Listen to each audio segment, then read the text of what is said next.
Du côté d'Emmanuel Macron, on est donc dans le Bas-Rhin. Il a longuement discuté tout à l'heure et répondu aux questions des journalistes. Et pour lui aussi, c'est à gauche toute. De toute façon, on a bien compris que c'était le créneau pour les deux candidats que l'on écoute.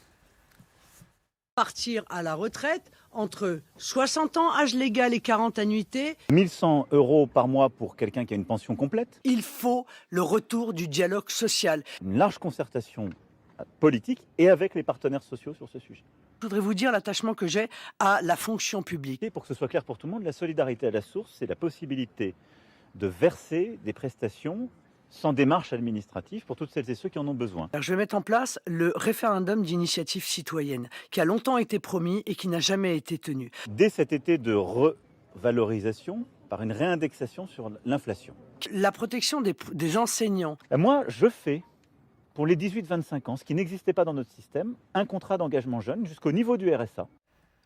Montage signé Louis Dumont et Nordine Ali Saïd qui ont tout écouté pour pouvoir vous le préparer. Bon, Elisabeth, on a bien compris, sans la gauche, point de salut pour les deux candidats.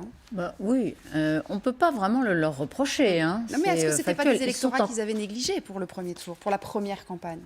La campagne du premier tour. Emmanuel Macron, en négligeant la gauche, comme vous le soulignez, a réussi à faire 27,8% pour un président sortant. C'est pas mal. Donc tactiquement, c'était assez réussi.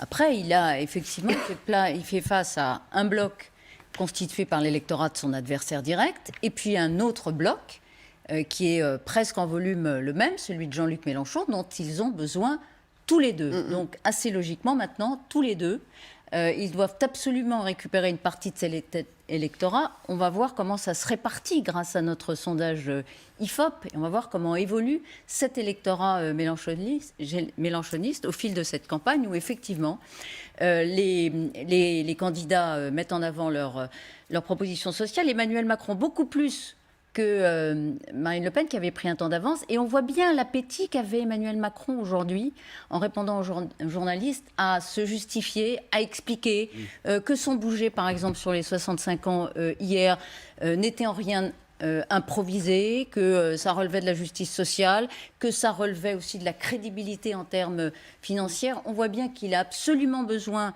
de pousser cet avantage en termes de crédibilité sur le financement et en termes de je vous écoute, je suis à votre écoute, effectivement, j'entends. On rappelle que dimanche soir, il a parlé concertation, rassemblement, et donc très logiquement, il met en musique ce qu'il a déjà dit.